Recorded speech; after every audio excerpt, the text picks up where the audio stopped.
কোরআনুল কারিমে আনা শব্দ পড়ার নিয়ম এবং আলিফে জাইদা পড়ার নিয়ম, আজকে এই দুইটা নিয়ম আপনাদেরকে শিক্ষা দেব। তো অনেক গুরুত্বপূর্ণ হবে। এই যে আনা রয়েছে দেখেন, ওয়ালা আনা, এই যে আনা জবরের বাম পাশে খালি আলিফ টান হয়, মদের হরফ টান হবে, এখানে কিন্তু টান হবে না। এই যে আনা শব্দ, এই আনা কোথাও টান হয় না, ঠিক আছে? আবার চারটা আনায় টান হয়। তাই এই নিয়মগুলা আজকের এই ভিডিওতে আপনাদেরকে সুন্দর করে বোঝানোর চেষ্টা করব। ধৈর্য সহকারে সবাই ভিডিওটা দেখবেন। আনা শব্দ এবং আলিফে জাইদা এই দুইটা নিয়ম আপনাদেরকে শিক্ষা দেব। আমরা পূর্বে পড়েছি জবরের বাম পাশে খালি আলিফ থাকলে এক আলিফ টেনে পড়তে হয়। আমরা এটা সবাই জানি। জবরের বাম পাশে খালি আলিফ মদের হরফ, জেরের বাম পাশে জজমালা ইয়া মদের হরফ, পেশের বাম পাশে জজমালা ওয়াও মদের হরফ। মদের হরফ হইলে এক আলিফ টেনে পড়তে হয়। তবে আনা শব্দ টেনে পড়া যাবে না। কিন্তু শুধু আনা শব্দটা যদি আসে, একটা জিনিস মনে রাখেন, আনা হইতে হবে, অন্য কিছু হইলে হবে না, আনা হইতে হবে। এবং আনাটা থাকতে হবে এই যে লম্বা হামজা দিয়ে থাকতে হবে। লম্বা হামজা, শর্ত হচ্ছে কি লম্বা হামজা, বাকি সব জায়গায় টান হবে, কিন্তু এই আনা শব্দতে টান হবে না। সূরা কাফিরুনের এই আয়াতে আনা শব্দ টেনে পড়া যাবে না। তা সূরা কাফিরুনের আয়াতটা আছে, ওয়ালা আনা আবিদুম মা আবাদতুম, ওয়ালা আনা, আনা টান দেওয়া যাবে না। কিন্তু মূলে ছিল কি, আমরা যখন মদের হরফের দিকে তাকাই তখন কিন্তু এখানে টান হয়, কিন্তু টান হবে না, আনা শব্দের জন্য টান হবে না। আর চারটা আনায় টান হবে, যদি নিচে না থাকে কোন চারটা আনায় টান হবে আপনাদেরকে সেটাও বলে দেব। ধৈর্য সহকারে আপনার ভিডিওটা দেখুন। এবং যারা এখন একটি লাইক কমেন্ট করেন নাই, অবশ্যই কমেন্ট করে দিবেন, লাইক করবেন, শেয়ার করবেন, তাহলে আমাদের ভিডিওগুলো ইউটিউব হাজারো লক্ষ লক্ষ মানুষের কাছে পৌঁছে যাবে আপনার একটা লাইক কমেন্টে। আর ইহার সবের অংশীদার আপনিও হবেন। শুধুমাত্র চার অবস্থায় আনা শব্দ লম্বা করে, লম্বা মানে কি টান, লম্বা করে পড়তে হবে, মানে টান দিয়ে পড়তে হবে। চারটা শব্দ, এই যে আনা বা, এই আনার পরে যদি বা থাকে, আনার পরে যদি বা থাকে, আনা বা, আনা বু, আনা মিলা, আনা সিলা, এখানে চারটার উদাহরণ দেওয়া আছে। আমি আপনাদেরকে মুখে মুখে মুখস্থ পড়িয়ে দেব, এখানে প্র্যাকটিক্যালে দেখুন। শুধুমাত্র চার অবস্থায় আনা শব্দ লম্বা করে পড়তে হবে। সূরা লুকমান আয়াত নাম্বার 15। আয়াতটা কি, ওয়াত্তাবি' সাবিলা মান আনাবা ইলাইহি, আনাবা মান আনাবা।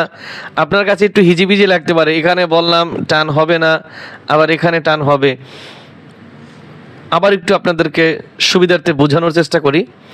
এই আনায় টান হবে না, আবার টান হবে কখন, চারটা শব্দ।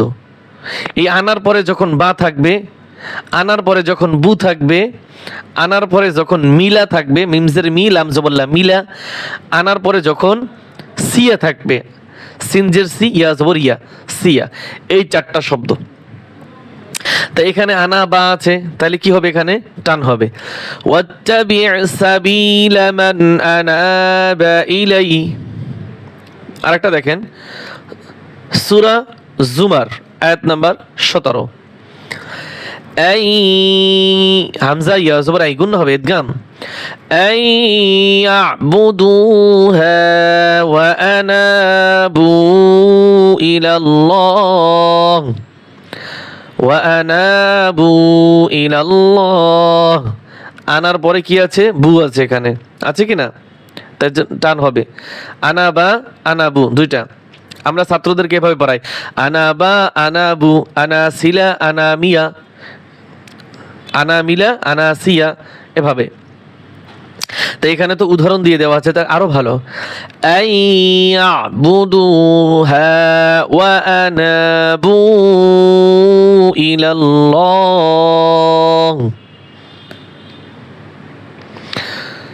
সূরা আলী ইমরান আয়াত নাম্বার 119।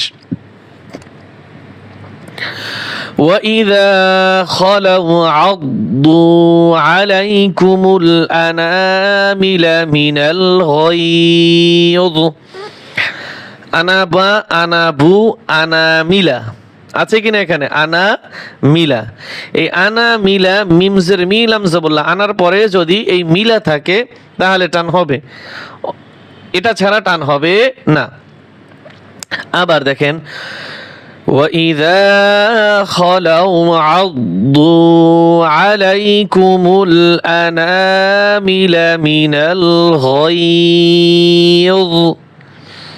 অর্থ দেওয়া আছে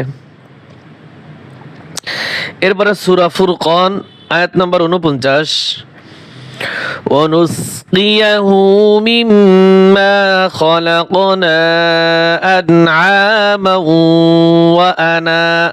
وَأَنَاسِيَّ كَثِيرًا ونسقيه مما خلقنا أنعاما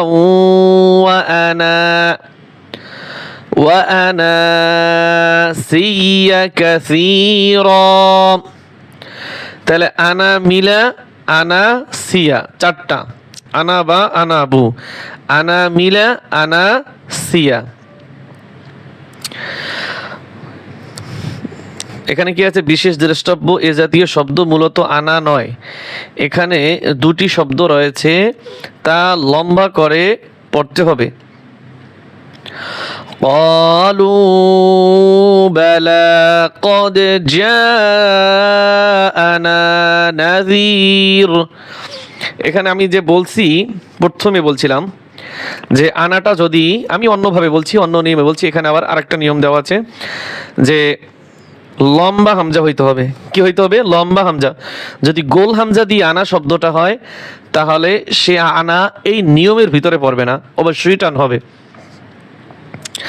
যে আনা টানা যাবে না সে আনাটা হইতে হবে কি লম্বা হামজা দিয়ে এটা সূরা মুলুকে আছে قالوا بلى قد جاءنا نذير আলিফে জাইদা জাইদাতুন আলিফে জাইদা আলিফে জাইদা অর্থ অতিরিক্ত আলিফ আলিফে জাইদা অর্থ কি অতিরিক্ত আলিফ এতে লম্বা করা যাবে না এটা কুরআন মাজিদে মোট 24 জায়গা আছে এটা লিখতে ব্যবহার হবে পড়তে ব্যবহার হবে না তবে এতে ওয়াকফ করলে এক আলিফ লম্বা হবে আবার একটু বোঝার চেষ্টা করুন আলিফে জাইদা এই যে আলিফটা রয়েছে এটার নাম কি আলিফে বুঝবো কিভাবে আলিফের উপরে সাধারণত একটু ফোঁটা থাকে এটা দেখে বোঝা যায় এটা হচ্ছে আলিফে জাইদা এটা অতিরিক্ত আলিফ লম্বা করা যাবে না এটা কুরআন মাজিদে মোট 24 জায়গা আছে তবে এটা লিখতে ব্যবহার হবে কিন্তু পড়তে ব্যবহার হবে না ঠিক আছে তাহলে এখানে কিন্তু আমরা যখন আগে মদের হরফগুলো পড়ছি জবরের বাম পাশে খালি আলিফ এই আলিফটা কিন্তু খালি তো হিসাবে কিন্তু এখানে টান হয় কিন্তু আমরা বুঝবো এটা লেখার জন্য এটা দেওয়া হয়েছে কিন্তু পড়ার জন্য না কিন্তু ওয়াকফ করলে আবার এখানে টান হবে ওয়াকফ করলে টান হবে এটা আমি জানি না এখানে দেওয়া আছে কিনা অবশ্যই দেওয়া নাই এটা সূরা দাহারে আছে ওয়ায়ুতাফু আলাইহিম বিআনিয়াতিন মিন ফিদ্দাতিন ওয়া আকওয়াবিন কানাত কওয়ারিরা ওয়াকফ করলে এখানে টান দিতে হয় যাই হোক এখানে যেটু আছে আপনারা অল্প বোঝার চেষ্টা করেন অনেকেই একদম পারেন না তাদের জন্য কঠিন হয়ে যাবে কওয়ারিরা র টান দেওয়া যাবে না قوارير من فضة قدروها تقديرا ويطاف عليه এই যে সূরা দাহর ويطاف عليهم بآنية من فضة وأكواب كانت قواريرا ওয়াকফ করার কারণ এখানে কি টান হবে ওয়াকফ করলে এই আলিফটা ধরতে হবে আর আয়াতের মাঝখানে যদি থাকে আলিফটা ধরতে হবে না এতটুকু মুখস্থ রাখেন আপনি। তো আজকের মতো আমরা আমাদের ক্লাস সমাপ্ত করছি। সবাই ভালো থাকবেন, সুস্থ থাকবেন, আমার জন্য দোয়া করবেন। শারীরিকভাবে অনেকটাই অসুস্থ, গলা একদম বসে গেছে, তারপর আপনাদের সুবিধার জন্য রমজান মাস ভিডিও করতেই হয়, দোয়া রাখবেন। আসসালামু আলাইকুম ওয়া রাহমাতুল্লাহ।